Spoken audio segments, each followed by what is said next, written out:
Why am I playing so good today? What the flip? Yesterday. This is the brand new 8BitDo Ultimate 2 controller, and first off, it looks clean, but it does kind of remind me of the old model, but I really am liking this new colorway. Although it looks similar, it is actually different from the OG controller.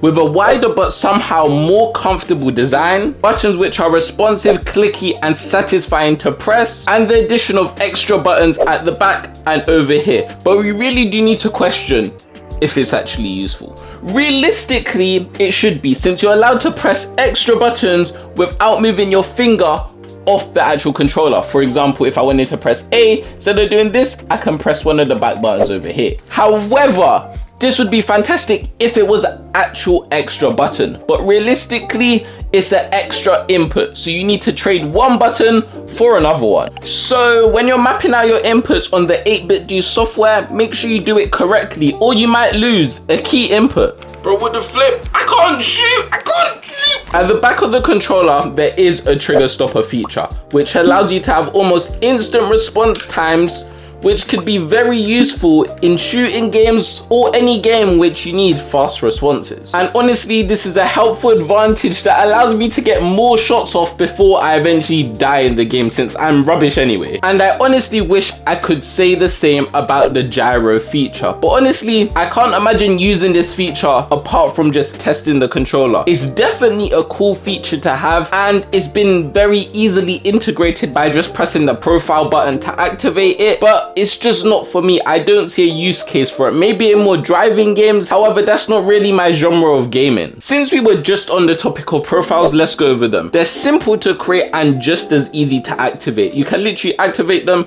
by pressing this middle button over there, and bang, your profile's activated, and any customizations you added is automatically applied to your controller, and you can turn it off just as easily by that same button. One time, I think a few days ago, I put the vibration on the controller on max, and trust me, I was going crazy. What did you say? No, not like that. Get a grip, you man. That's what she said. And these customizations aren't only for binding controls, they actually are used for the joystick lights. But anyway, while on the topic of the joystick, the brand new TMR sticks are fantastic and are really standing out in my opinion. They've reduced stick drift even further than the previous generation using the whole joysticks, while also giving you more precision and accuracy with my joystick movements. But don't get me wrong, this controller can still have stick drift. However, it's just much less likely since the tech inside it is using magnets.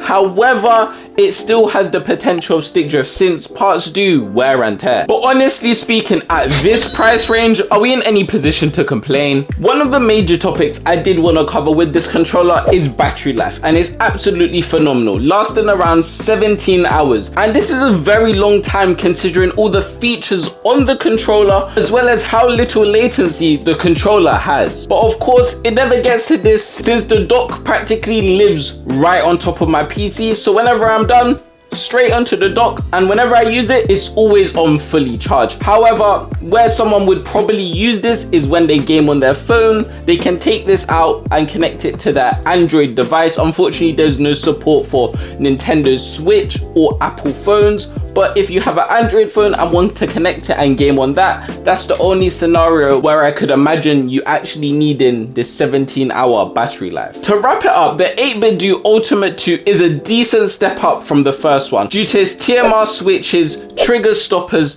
the precision accuracy of the actual joysticks, so little latency, the software support. It's literally a steal, and considering it's only £10 more than the original version, I honestly feel like this is the best PC and Android controller money can buy right now. Anyway, it's been your boy Mr. K. Like, subscribe, support the channel, and I'll catch you in the next one.